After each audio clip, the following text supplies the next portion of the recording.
I watched my mother drain $199,000 from my daughter's college fund in a single transaction.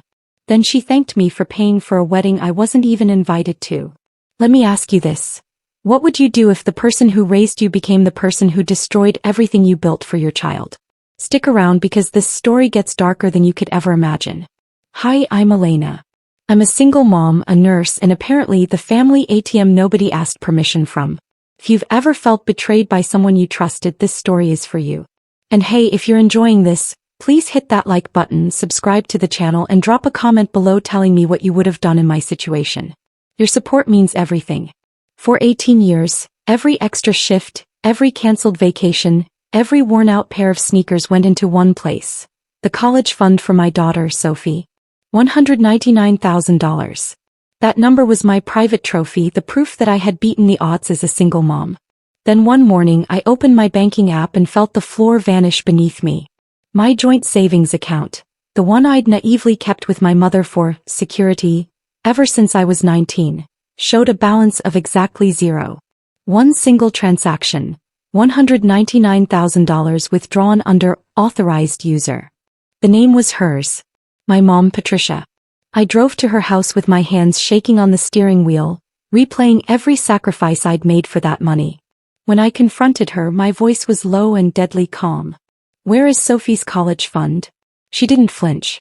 She actually laughed. Thanks for funding your sister's wedding, she said, like it was some kind of joke, like she hadn't just burned my daughter's future to the ground. Then she added almost casually, and no, Elena, you're not invited. It's a small family event. You understand? I smiled, but it felt like my face might crack. Sure, I whispered. I understand perfectly. Moments later, as I walked back to my car, my phone buzzed. My dad's name lit up on the screen. When I answered, all I heard was his voice breaking on the other end. He was crying. And that's when I realized this wasn't just about money. It was about everything my family had been hiding for years. If you think you know where this is going, trust me, you don't. Keep watching because this family revenge is about to expose secrets my mom never thought would see the light of day. I sat in my car in front of my mother's house, staring at the steering wheel as my dad sobbed into the phone. I'd never heard him like that before. Elena, I didn't know she actually did it, he choked out. She told me she was reallocating some family funds, but I never thought she meant your savings, honey. I pressed the phone tighter to my ear. My jaw clenched so hard it hurt. Dad, it was my daughter's college fund. Every dollar I put in that account was for Sophie. You knew that. There was a pause, just the sound of his uneven breathing. Your mother said the account was still joint, he murmured. She said you weren't using it, that we'd help Jessica get her dream wedding and then figure things out later. I thought she meant she'd pay it back somehow. His words twisted in my chest like a knife. This wasn't just betrayal. It was premeditated. Dad, you signed off on this? I asked quietly. Another pause. I didn't sign anything, he said, sounding smaller than I'd ever imagined. Your mom handled it. He always has. I should have asked more questions. I'm so sorry, Elena. I closed my eyes and leaned my head back against the seat. My mother had opened that account with me when I was 19, right after Sophie was born. Put my name on it too, she'd said back then. If something happens to you, I can protect the money for Sophie. I was young, exhausted, and grateful.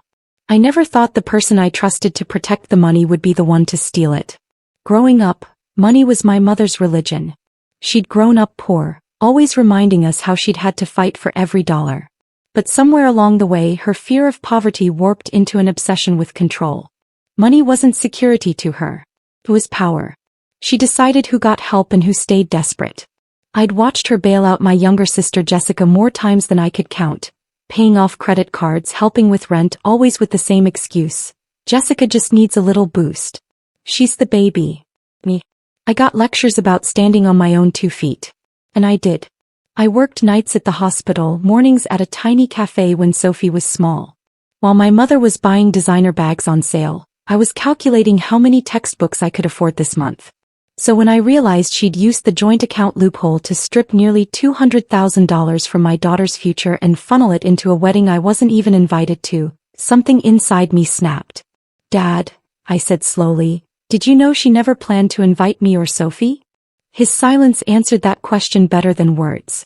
Finally, he whispered, She said it would be awkward with you there. Said you'd make things about yourself. But Elena stealing the money, that's too far. Too far. As if there was a line she'd respected before this. I'm going to fix this, I told him, my voice steady now. I don't know how yet, but I'm not letting her get away with it. Not this time. After I hung up, I sat in that driveway for a long time, watching the curtains in her front window twitch like she was still peeking at me, still trying to decide whether I was a threat she needed to neutralize or a problem she could dismiss. For the first time, I looked back at my life and saw a pattern I'd been too tired to name. Every time I began to build something of my own, she found a way to take credit, take control, or take it away entirely. Not this time. Sophie was 18.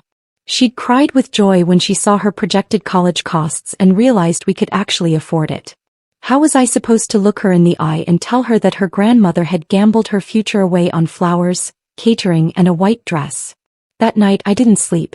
I sat at the kitchen table with my laptop and a notepad, writing down everything I knew about the account. Every date, every deposit, every statement. I underlined one fact over and over again. The account had been created for Sophie's education. I had the emails, the paper trail. My mother might have the money now, but I had something she'd never considered. Evidence. And for the first time I started thinking not like a scared daughter but like a woman preparing for war. If you were in my place, would you confront your mother again or go straight to a lawyer first? Drop your answer in the comments. I'd love to hear what you think. The next morning, I dragged myself to work on autopilot, my body going through the motions at the hospital while my mind replayed every conversation I'd ever had with my mother about family obligations. Between patients, I caught myself staring at the clock, counting down the minutes until I could talk to the one person who had never once made me feel small. Marcus. Marcus wasn't Sophie's father, but he'd stepped into our lives like he'd always belonged there. He knew about the joint account. He knew how long I'd been saving. When he walked into my kitchen that evening with takeout bags and a worried look, I didn't even try to play strong. I told him everything. My mother's laugh. Her dismissive, "Thanks for funding your sister's wedding." My dad's tearful phone call. Marcus sat quietly as I spoke, his hands folded, his jaw tightening. When I finished, he exhaled slowly. He said, "This is bad, but it's not hopeless." I let out a bitter laugh. "She took everything, Marcus. How is that not hopeless?" He tapped the table between us. "Because you didn't just throw money in a box under her bed. You have records. You have proof that this was intended as a college fund for Sophie. That matters." He was right. I'd kept every bank statement, every email confirmation when I transferred money into that account. At the time it was just my way of keeping track. Now it was a trail of evidence. "Step 1, Marcus said, leaning forward. "We organize your documentation. Step 2, we talk to the bank. Step 3, we talk to a lawyer." I blinked. "A lawyer? You think this is a legal case?" He gave me a look. "Elena, she took $199,000 from a joint account that you funded almost entirely by yourself with a clearly documented purpose. Your daughter's education. She used it without your consent to fund someone else's wedding. At the very least, that's something the law will take seriously. At worst for her, it's fraud." The word fraud hung in the air between us. My mother, who loved to brag about her reputation and respectability at church and in the community, being investigated for fraud. I couldn't deny the small, vicious flicker of satisfaction that sparked in my chest. Still, a part of me hesitated. "She's my mom," I whispered. "Do I really want to drag her into court?" Marcus's gaze softened, but his voice stayed firm. "She stopped being just your mom when she stole your daughter's future. If you don't draw a line now, what else will she feel entitled to take?" That night, we spread my documents out across the dining table. Old statements dating back to when Sophie was in diapers. Notes in my handwriting marking extra deposits, overtime shift, Christmas bonus, tax refund. Every dollar had a story. Every story ended in the same place. My mother's smirking face, thanking me for paying for a wedding I was excluded from. I pulled up the online banking portal again and looked at the transaction details. The withdrawal had been processed at the branch where my mother knew all the tellers by first name. She probably walked in smiling, spinning some charming story about helping her struggling daughter manage her finances. The thought made my stomach turn. "Do you think she acted alone?" I asked Marcus. "Or do you think Jessica and Daniel know?" He considered that. "I guess. Jessica knows the money came from you in some vague way, but your mom probably framed it as, Elena is helping pay for the wedding. She owes the family. As for Daniel, if he's smart and as involved in finances as you've said, he might know more than he lets on. I swallowed. Daniel worked in finance. If he'd helped my mother move the money, that opened up a whole new angle. So I'm up against my own mother and a future son-in-law who knows how to hide money, I muttered. Perfect. Or, Marcus countered, you're up against two people who think you're too soft to fight back. That's their mistake. Before bed, I texted my dad. Dad, I need you to tell me everything Mom said about that account. Dates, phrases, anything. This is serious. He replied with just one sentence. Whatever you decide, I'll back you this time. This time. The implications stung. All the times he hadn't backed me. All the times he'd chosen silence because it was easier than confronting the woman he lived with. But I clung to that small promise. I needed allies, even imperfect ones. As I lay in bed beside a sleeping Sophie, watching her peaceful face, a new kind of anger settled into my bones. Not the wild, frantic rage from before, but something sharper, colder, calculated. My mother thought she'd won. She thought I'd scream, cry, then eventually move on because family is more important than money. She had no idea that this time, I was going to make sure her actions had consequences she couldn't charm her way out of. If someone you loved stole everything you'd built for your child, would you still worry about protecting their reputation? Let me know in the comments. 2 days later, I took a personal day from the hospital and walked into the bank that had held my savings hostage for nearly 2 decades. Marcus came with me, not saying much, just a steady presence at my side. The lobby smelled like polished wood and printer ink, like every other bank I'd ever been in. But today the air felt heavier. When we sat down with the branch manager, I laid out my folder of documents on his desk. This account was opened 18 years ago, I began, my voice steady, in both my name and my mother's. It was created for one purpose, to fund my daughter's college education. I contributed almost all of the money you see here. I slid a highlighted statement across the desk showing the final balance before the withdrawal. Last week, my mother withdrew the entire amount without my knowledge or consent. The manager adjusted his glasses, scanning the papers. Legally, he said carefully, a joint account gives both parties the right to withdraw funds. I nodded. I'd expected that speech. I understand that, I replied. But I wanted on record that this was done against the intent and understanding of the person who funded the account. I want every detail of that withdrawal. Who approved it, what ID was shown, what was said at the counter. He hesitated, then logged into his system. After a few minutes, he printed a report and handed it to me. The withdrawal was done in person by Patricia, he said. She presented her ID and signed the form. It was processed as a legitimate transaction. No surprise there. My mother knew how to play by the rules just enough to avoid suspicion. Can you at least provide a notarized statement summarizing this? I asked. That she withdrew the funds from a joint account funded by me? The manager looked between me and Marcus, then nodded. Yes, I can do that. As he prepared the document, Marcus squeezed my hand under the table. It wasn't justice yet, but it was a piece of the puzzle. That afternoon, we met with a lawyer recommended by one of Marcus's co-workers. Her name was Rita, and she had the calm, sharp gaze of someone who'd seen every kind of family disaster.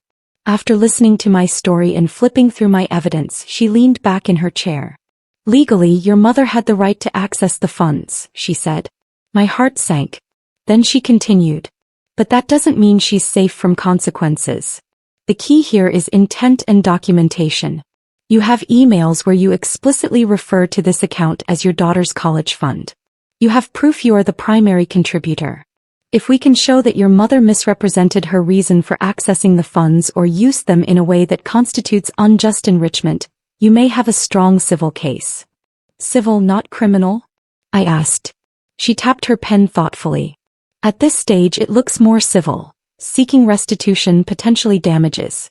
However, if there's evidence she lied to bank staff, forged anything, or colluded with someone, say your sister's fiancé, to conceal the source of the funds, it could edge into criminal territory. That would be up to law enforcement. The idea of my mother facing criminal charges left a bitter taste in my mouth. I didn't know if I wanted her in handcuffs. I just wanted Sophie's future back. What about the wedding? I asked. It's in a few weeks. She used the money to pay for it. Rita's eyes sharpened. Good. That gives us leverage. If we can prove that wedding vendors were paid from those funds, we establish a direct line from your savings to their event. Judges don't like to see someone blow through money that isn't theirs on luxuries. On the drive home, Marcus and I sat in thoughtful silence. Finally, he said, "You know, if Daniel's involved in tracking finances for the wedding, we might not need to guess. We might be able to get invoices, transfers, even emails tying him and your mom together on this." "How?" I asked. "He'll never just hand those over." Marcus shrugged. "Maybe not willingly, but people talk. Vendors talk. And your dad? He might know more than he realizes." That evening I called my dad again. This time I asked specific questions. When had my mother started talking about helping with the wedding? Did she mention amounts? Had she ever said where the money was coming from in exact terms? He hesitated more than once, clearly torn between loyalty and guilt. "She said you weren't really using the account," he finally admitted. "Said, you were too practical to mind helping your sister. She kept saying, Elena will still figure something out for Sophie. She always does." My chest burned. My mother had turned my reliability into a weapon against me. She counted on me being the responsible one, the one who would figure something out no matter what chaos she unleashed. After I hung up, I went to Sophie's room. She was sitting at her desk, scrolling through college websites. I leaned against the doorway, suddenly unsure how to tell her. "Hey, sweetheart," I said softly. "Can we talk?" She turned, her eyes bright. "Did you get the financial aid estimates for state?" "I was just looking at dorm options. They're tiny but kind of cute." The words lodged in my throat. I sat on the edge of her bed. "Sophie, something happened with your college fund." I told her the truth, every ugly detail. Her face went pale, then red, then pale again. "Grandma took it," she whispered. "All of it." I nodded, feeling my own eyes sting. "I'm fighting to get it back. I've talked to the bank, a lawyer, your grandpa. I'm not giving up. But I didn't want you to dream about campuses and dorms without knowing what we're up against." Tears spilled down her cheeks, but she didn't scream. She didn't throw anything. She just said in a small, shaken voice, "I knew she liked Aunt Jessica more. I just didn't think she'd sell my future for a party." That sentence broke something in me that my mother could never fix. That night, Sophie fell asleep with her laptop still open to a picture of the campus she'd always wanted. I closed it gently and went back to the table where my documents lay. My mother had made a choice. Now I would make mine. If you were Sophie, would you ever trust your grandmother again after something like this? Drop your thoughts below. The weeks leading up to Jessica's wedding felt like living in a pressure cooker. Everywhere I turned, social media, extended family group chats, even random conversations at the grocery store. Someone was talking about the big day. Photos of floral arrangements, venue sneak peeks, and dress fittings floated through my feeds like confetti. I blocked the group chats, muted half my contacts, but the wedding still seeped into my life like smoke under a door. My mother didn't reach out. Neither did Jessica. The silence from their side was almost louder than the gossip I heard from everyone else. My dad, however, called more often. Sometimes just to check on Sophie, sometimes to awkwardly ask how things were going with that lawyer. The guilt in his voice was constant.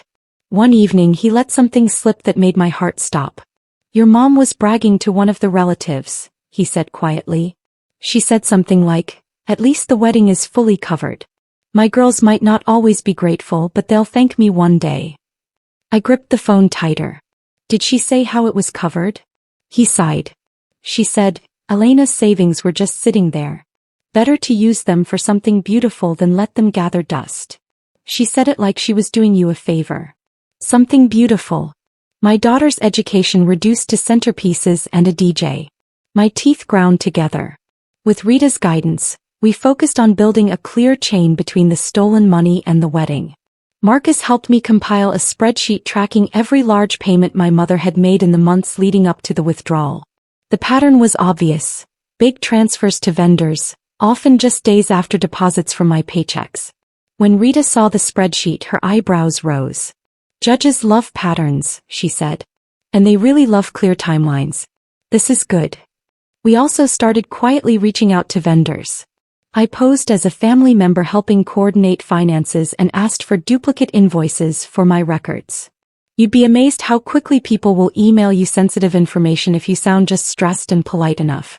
One florist even forwarded a message thread between my mother and Jessica where my mother wrote, "Don't worry about the cost, darling. Your sister's college stash is finally good for something fun." That email became Exhibit A.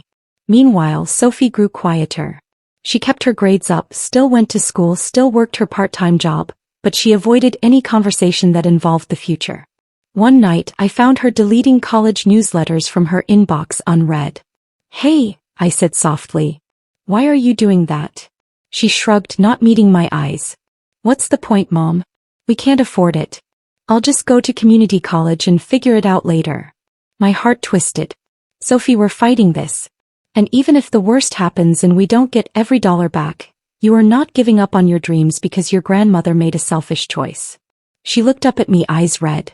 "But what if we lose?" she whispered. "What if she gets away with it and I'm the one who pays?" I had no easy answer. So I told her the only truth I could offer. "If we lose, you'll still have me. You'll still have Marcus.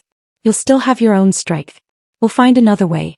But if we don't fight at all, she definitely gets away with it. And I refuse to teach you that it's okay for people to steal from you just because they share your last name." Around that time, word began to spread in the family that Elena is making a fuss about money. An aunt texted me, "Is it true you're trying to sue your own mother?" with a shocked emoji. I replied, "It's true. She emptied my daughter's college fund for a wedding. I'm trying to fix that." She didn't respond, but a cousin did. "Good," he wrote. "Someone needed to stand up to her years ago." The wedding RSVP never came for me or Sophie. Officially, we were ghost. Uninvited. Erased. But I had no intention of staying away. Not because I wanted to ruin a party, but because that was the one place everyone involved would be in the same room. My mother, my sister, Daniel, extended family, all the people who had quietly benefited from my silence for years. I didn't tell many people my plan. Only Marcus, Rita, and eventually my dad. When I told him I was going to confront Mom at the wedding with evidence, his first reaction was panic. "Elena, you'll cause a scene," he said. "It'll humiliate everyone." "She already humiliated me," I replied calmly. "She humiliated Sophie. The difference is when I speak, I'll be telling the truth." He was quiet for a long time. Then he asked in a tired voice, "What do you need from me?" "The truth," I said. "And when it comes down to it, I need you not to stand between us. Not this time." As the wedding day crept closer, the nervousness in my stomach battled with a cold, focused rage in my chest. I printed every document Rita said might matter. Bank statements, screenshots of the account history, highlighted invoices from vendors, and that horrifying email about my college stash being used for something fun. I slid them into a neat folder and slipped it into my bag. On the morning of the wedding, as I zipped up a simple dress, nothing flashy, nothing that could be twisted into jealous, I looked at myself in the mirror and realized something. I wasn't the scared daughter anymore, begging for crumbs of approval. I was a mother about to walk into a room full of people who thought they knew the story and show them the real one. If your entire family was gathered to celebrate while your future was being burned as fuel for their happiness, would you walk away quietly or walk in with the truth? Let me know what you'd do. The venue looked like something out of a magazine. White chairs in perfect rows, fairy lights wrapped around trees, flowers cascading from every possible surface. It was the kind of wedding people posted about for weeks. As Marcus and I walked up the path, I could feel eyes following us. We weren't supposed to be there. That was exactly why I'd come. My dad met us near the entrance, his tie slightly crooked, his eyes tired.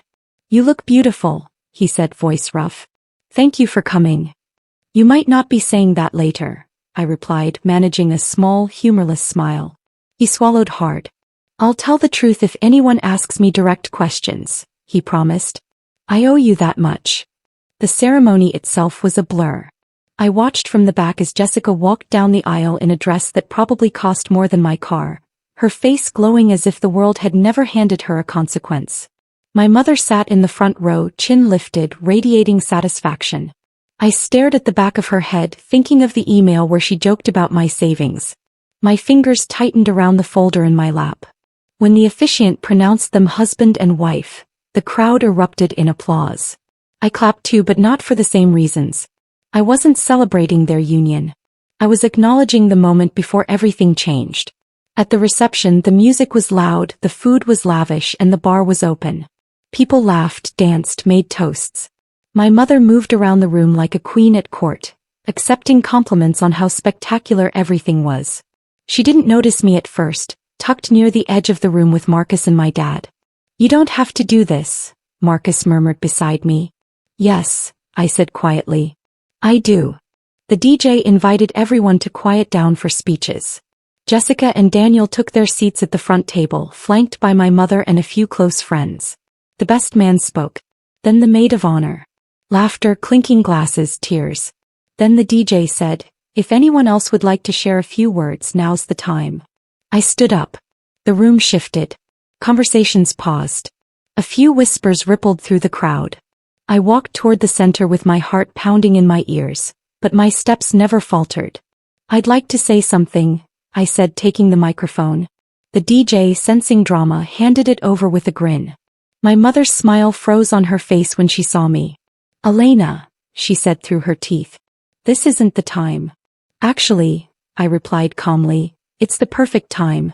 You see, everyone here has been talking about this beautiful wedding, about how generous my mother is for making it all possible. I think they deserve to know how she paid for it." A hush fell over the room. I could feel 100 eyes on me. Jessica shifted uncomfortably, glancing at our mother. Daniel's expression tightened. "Elena, stop," my mother snapped, her voice dripping with warning. "Don't ruin your sister's day." I opened my folder and held up the first page. A bank statement, enlarged and printed clearly. 18 years ago, I opened a savings account in my name and my mother's name. It was meant to protect money for my daughter's college education. Every overtime shift I worked, every tax refund, every extra dollar went into that fund. I walked slowly as I spoke, letting the pages catch the light as I flipped. 6 days ago, that account had $199,000 in it. Then one transaction, a full withdrawal processed by Patricia. I pointed the paper at my mother. Gasps rippled through the crowd. My mother's face had gone pale, but she tried to recover. "This is a private matter," she hissed. "You're embarrassing yourself." "No," I said softly but clearly. "You're embarrassed because I'm telling the truth in front of people you wanted to impress." I held up another page, an invoice from the venue marked paid. The timeline is very clear. Right after the withdrawal, payments were made to this venue, the florist, the caterer. Another paper, the florist's email thread, printed and highlighted. I read aloud, "Don't worry about the cost, darling. Your sister's college stash is finally good for something fun." "That's what you wrote, Mom." The room erupted into whispers. Someone near the back muttered, "Oh my God." Daniel stood slowly, eyes fixed on the document. "Is this real?" he asked, voice tight. "You used your granddaughter's college fund for our wedding?" My mother's mask finally cracked. "I did what needed to be done for this family," she snapped. "Elena would have wasted that money on some out-of-state school. Sophie can get loans. This wedding is once in a lifetime." Sophie, standing beside Marcus near the back, made a small wounded sound. My chest burned. "You didn't even invite us," I said, my voice shaking now, not from fear but from fury. "You stole my daughter's future, spent it on a party we weren't welcome at, and laughed about it." I turned to the room. "You all should know that the generosity you've been praising came out of a girl's education and a single mom's sacrifices." Daniel looked sick. "Patricia," he said slowly, "did you tell me this money was from a joint account with Elena?" She tried to brush it off. "It's all family money. What does it matter where it came from?" His jaw clenched. "It matters if it's stolen." That word, stolen, hung in the air like a verdict. My dad stepped forward then, voice trembling but clear. "Elena's telling the truth," he said. "That account was meant for Sophie's college. Patricia knew that. We all did." The room shifted again. Now eyes looked at my mother with something sharper than curiosity. Judgment. Disgust. Jessica's face crumpled. "Mom, is that why you told me not to invite Elena? So she wouldn't find out?" My mother opened her mouth, closed it, opened it again. For the first time she looked cornered. Fragile. Small. "I did what I had to," she whispered. "I'm the only one who ever thinks about this family." "No," I said, dropping the last paper onto the table in front of her. A copy of the preliminary complaint Rita had drafted ready to file. You're the only one who thinks your desires matter more than anyone else's future. Most people would have stopped there, but I wasn't most people. Not anymore. I looked at Sophie, at Marcus, at my dad, then at the guest. I'll be pursuing this legally, I said. I won't let her bury this under family drama or guilt, and I won't let my daughter pay the price for my mother's greed. Then I handed the microphone back to the DJ, who looked stunned. For a moment the room was frozen. Then everything fractured at once. Voices rising, chairs scraping, Jessica crying, Daniel shouting quietly at my mother. The fairy lights still glowed. The music was still playing faintly in the background.